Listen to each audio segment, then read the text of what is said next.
Children, up to now we have discussed about what is the capacitor, how the capacitors are arranged, and what is the principle of capacitor.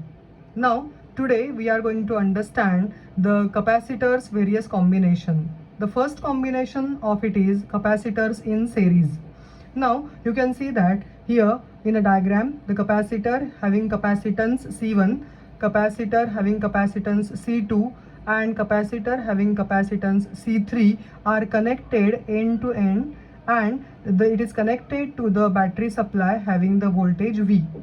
Okay, now what is meant by the capacitors in series?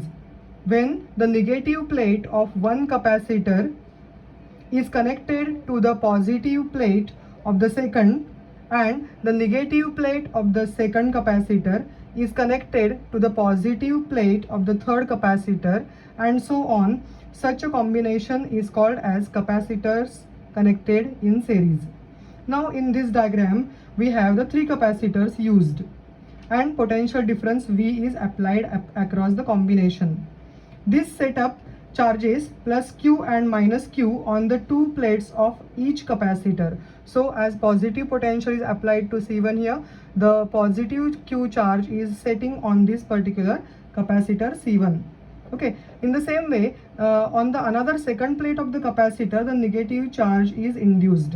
And for the capacitor C2, this plate is having the charge plus Q, and this is having the charge minus Q. This is again plus Q charge is set up on the capacitor one plate, and right side of the capacitor is always at the negative potential, because you can see that this negative terminal is connected to the minus of the battery or negative of the battery, and positive is connected to positive. That means whatever is the voltage applied, suppose I have applied the 12 volt here, then this potential at this place must be 12 volt, and later on when the voltage is distributed across each capacitor, then at the last end of the capacitor, that is C3, or to the minus Q charge wherever it is situated on this capacitor, the potential has to be 0 volt. That means between this terminal and between this terminal, the net potential difference is considered as a 12 volt, which is applied across the battery also. Therefore, now we are going to understand how the capacitors in series is calculated.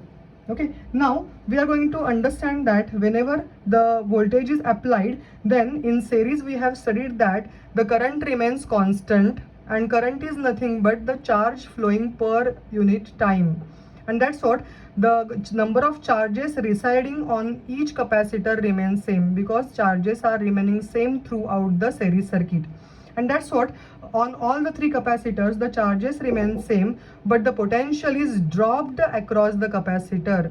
As I said, from one capacitor C1, C2 to C3, C1 has a certain potential dropped, C2 is having the further lesser potential dropped, and C3 is having further lesser capacitor potential dropped, and therefore this is maintained at 12 volt highest, and this terminal is maintained at 0 volt minimum.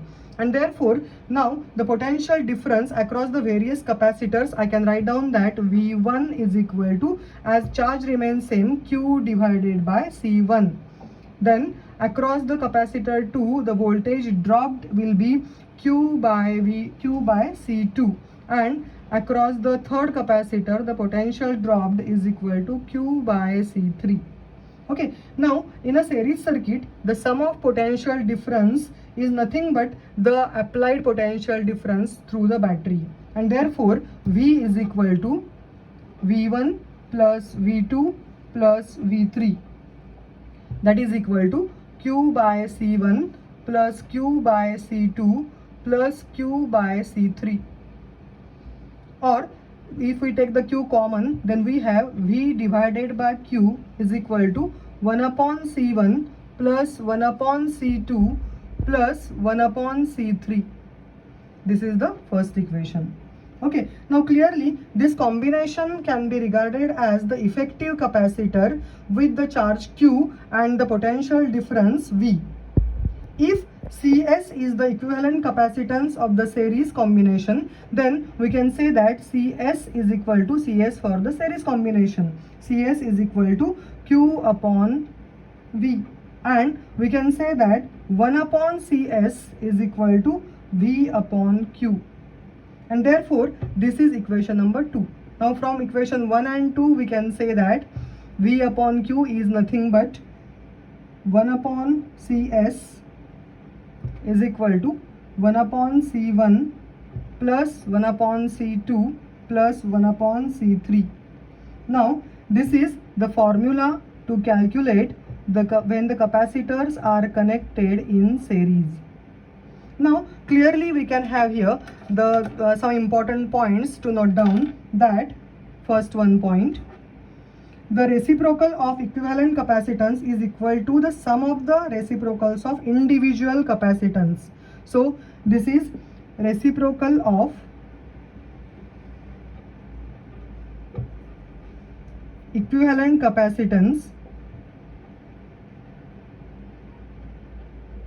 is equal to sum of reciprocals of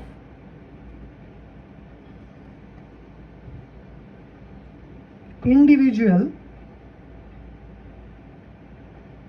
capacitances.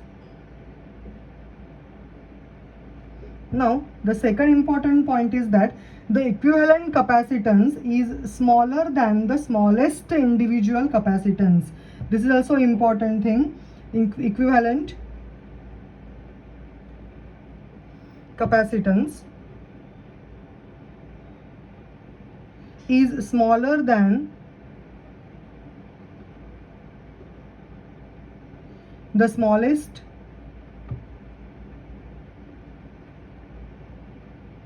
individual capacitance.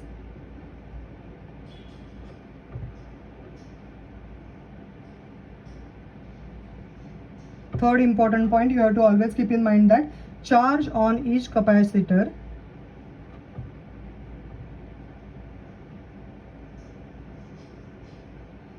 is same in series. Fourth one, the potential difference across any capacitor is inversely proportional to its capacitance. So potential difference V is inversely proportional to the capacitance. So these are the major points we have to understand by connecting the capacitors in series.